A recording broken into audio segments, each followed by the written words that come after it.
Rev up your engines!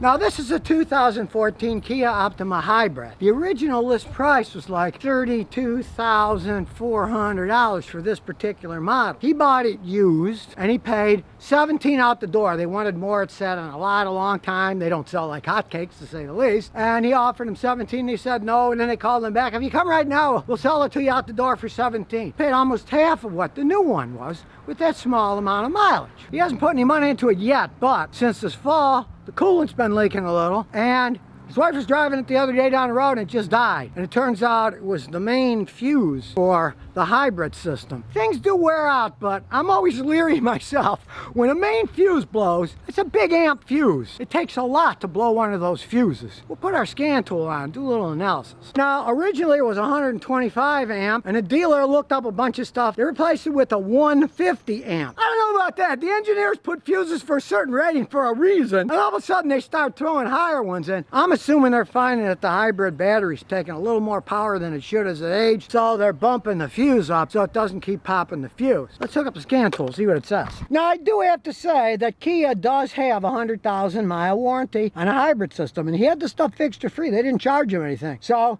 he's thinking about, he gets to 100,000 miles, get rid of the thing. Because this other car's a Toyota Corolla that's never broken down, and it's a 2003.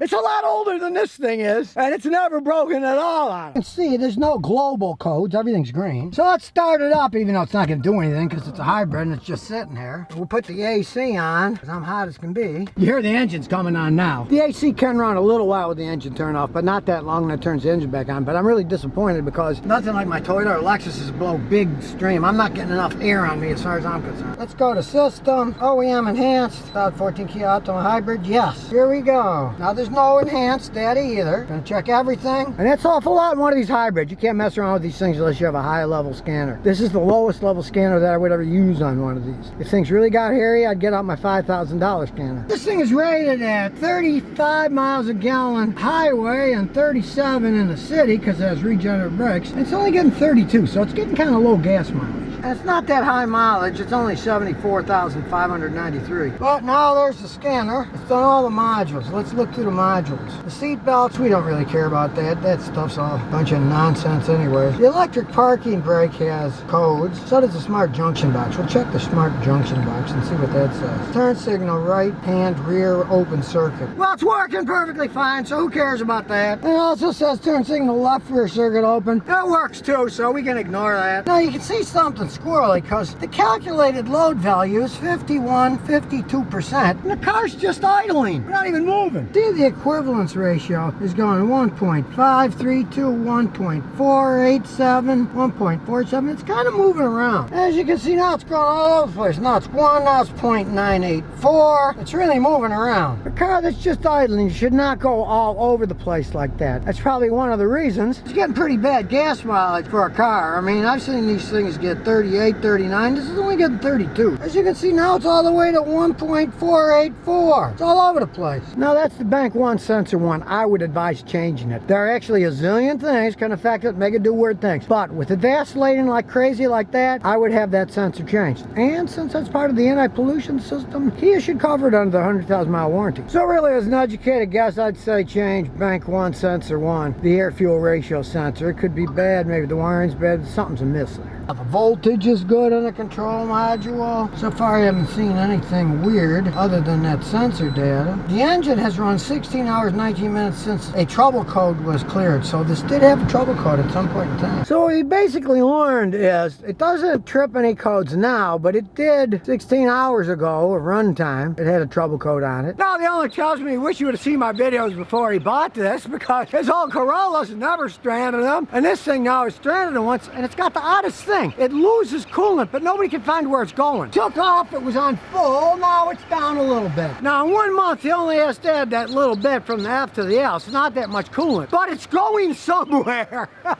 And it shouldn't in a vehicle this new. Now, I can't see any leaks anywhere, so I'm gonna tell him to put some ultraviolet leak dye for the cooling system, and then run it for a few weeks, and as he adds coolant, when it's cold, look with the UV light and yellow sunglasses. Pray it's not a head gasket or something going. You never know, and I'm also gonna them, tell them change the radiator cap. Could be as dumb as it's just seeping a little gas and it'll lose a little coolant over time. Now overall, they're pretty basic engine stuff. They got normal fuel injection on the intake. It's not GDI. It's not an extremely complicated car except for the hybrid system. Now you can see it's a relatively noisy engine, but with this kind of mileage, almost all Kias sound like this. The quality control in their factory isn't that great. They've had to rebuild a lot of engines with timing chains, valves, piston rings. They're not the most solid engines in the world. But I do have to say, this is probably a better one because this one was made in Korea. The ones that are made in the United States, they had a problem with some of the machinery building them. That's why the engines blew up. He was saying his friend had a 1-year newer Kia with a turbo. They had to replace the guy's entire engine because it went out on him. If you are gonna get a Kia, get a Korean one like this. Look at the door. It says made in Korea. It's a much better bet than buying one made over here, from my experience. Let's take it for a road test. Now, it's pretty quiet. I got the AC on, but you can barely hear anything. And the engine is running now. Gotta say, it is very smooth. Not a fan of the transmission. It's kind of wiggly-woggly. Now, this does have a 6-speed automatic transmission. It's not a CVT, but it's kind of wonky if you ask me. I'm not impressed by either the acceleration or the indirectness of acceleration. You get kind of a nothing happens and then it starts moving and makes an awful lot of noise. And take into consideration that even though it was getting like 32 miles a gallon, that was all done in eco mode, the best gas mileage mode of them all, not the power mode. I got it in power mode now and it doesn't seem to have all that much power. Now, it doesn't handle all that bad. A little bit of oversteer, but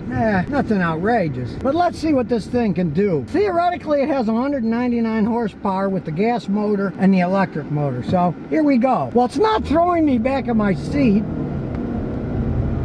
And like I say, the tranny's a little wonky. For 200 horsepower, man, doesn't feel like 200 horsepower. It's weak on acceleration. And I'm telling you, as hot as it is today, I wish these blowers blew about 3 times more volume air. I gotta stick my head way up here to get any cool air on me. They just do not blow that well. Now, you guys in Korea, where you made this car, maybe it doesn't get that hot in Korea. I know it snows a lot in the winter, but man, it gets hot here in Tennessee, just like in Texas. And you need to upgrade your blower motors to get a little more oomph coming out when it's hot outside. And I do have to say, this manual shift option is absolute garbage. It hardly does anything at all. I mean, you're going down the road, you try to shift it, can't even feel it do much. You downshift, there's a big lag before it kicks in. I am not impressed by this transmission. So in the case of this particular Kia Optima, you get a hybrid. They're supposed to have more acceleration with the electric motor and better gas mileage. This thing has neither. It doesn't have acceleration or gas mileage. Some of that could very well be due because the main oxygen sensor, the air fuel ratio sensor, the one on the top of the engine, could be bad. It was giving squirrely data. And if it gives squirrely data, car's not going to run right. Because as it runs now, this is not an impressive vehicle, to say the least. I've been in ones that ran a lot better than this. But all in all, considering this car was close to $34,000 when it was new, boy, I could think of a lot of better things to do with $34,000. So buy one of these things. No wonder it sat on the lot for months before the guy bought it. If I would have road tested this car, I would have told people don't buy it. There's something wrong with it. It doesn't go fast enough. Doesn't get good enough gas mileage. Because really, when you step on the gas, yeah, it makes noise, but it really doesn't take off all that fast. And you got a real lag. It just doesn't feel responsive. And considering that the thing stranded them on a highway and blew a main fuse, and what they did was put a bigger fuse in it, went from like 135 amp to 150 amp fuse. To me, boy, I'd be sure to get rid of this thing before the 100,000 mile hybrid warranty was up for sure. So now you know more about the Kia Optima Hybrid and why they don't sell like hotcakes. For the money, not as dependable as a Toyota, not as zippy, nowhere near the gas mileage. Way back then, 2014, $34,000. That's a lot of money to pay for a car like this, and it's already stranded them. So this certainly has convinced me that my idea about not buying Kias is the right one to give to people. Especially with this thing. That's why it sat on a lot for a while, used before they get sold. I'm sure people tried it and they thought, it's not mine, not my cup of tea. Where the Priuses, they've sold millions of them. Kia's not really that much of a hybrid company to begin with. But on the plus side, they still got a little bit left on their 100,000 mile warranty, so they can drive it around like he said. When it gets near that, it's probably time to say goodbye to this and get another Toyota. So if you never want to miss another one of my new car repair videos, remember to ring that bell.